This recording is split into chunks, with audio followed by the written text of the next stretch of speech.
Hello everyone, आज हामी स्क्रैचमा फंक्शन्सको बारेमा सिक्दैछौँ। सबैभन्दा पहिले आफ्नो फेभरेट वेब ब्राउजर खोल्ने, म फायरफक्स खोल्छु अनि scratch.mit.edu टाइप गर्ने अनि क्रिएटमा क्लिक गर्ने अनि यसपछि हामीले यो लेफ्ट साइडमा ब्लकहरूको लिस्ट देख्न सक्छौँ। यो ब्लकहरूलाई यसको काम अनुसार क्याटेगोराइज गरिएको छ। एक्जाम्पल, मोसन ब्लक्स भित्र मुभमेन्ट, मोसन रिलेटेड ब्लक मात्र हुन्छ अनि त्यस्तै गरी लुक्स, साउन्ड रहेको छ। यी ब्लकहरूलाई हामी सिम्पली ब्लक फंक्सन पनि भन्छौँ। यो हरेक ब्लकहरूले कुनै एउटा स्पेसिफिक काम गर्ने गर्छ र यो मुभ ब्लकले स्प्राइटलाई स्पेसिफिक नम्बरले मुभ गराउने गर्दछ।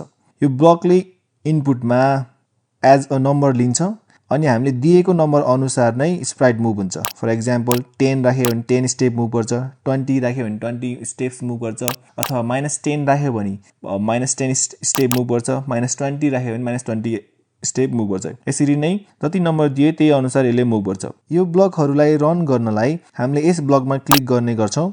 यो ब्लकलाई क्लिक गरेपछि हामीले स्टेजमा आउटपुट देख्न सक्छौँ। यो ब्लकहरूलाई एउटा स्पेसिफिक सिक्वेन्समा मिलाउँदै प्रोग्रामिङ गर्छौँ, जसबाट हामीले स्टेजमा इन्ट्रेस्टिङ आउटपुट देख्न सक्छौँ। हामीले प्रोग्रामिङ गर्दा एउटा मात्र इन्स्ट्रक्सन राख्दैनौँ, बरु यस्तो थुप्रै इन्स्ट्रक्सन्स ब्लकहरू जोड्दै जाँदै हामीले प्रोग्रामिङ गर्छौँ, जसलाई स्क्रिप्ट पनि भन्ने गर्छौँ। हाम्रो यो स्क्रिप्ट सधैँ 1 by 1 टपबाट बटममा रन हुन्छ। अब यो ब्लकलाई हामी डिलिट गर्नलाई दुईटा वे छ। एउटा राइट क्लिक गर्ने अनि डिलिट ब्लकमा क्लिक गर्ने, अर्को चाहिँ लाइब्रेरीमा ड्र्याग एन्ड ड्रप गरेर छोड्ने। आज हामीले सिम्पली स्क्रैचमा युज हुने फंक्शन्सहरूको बारेमा सिक्यौँ। Thank you everyone.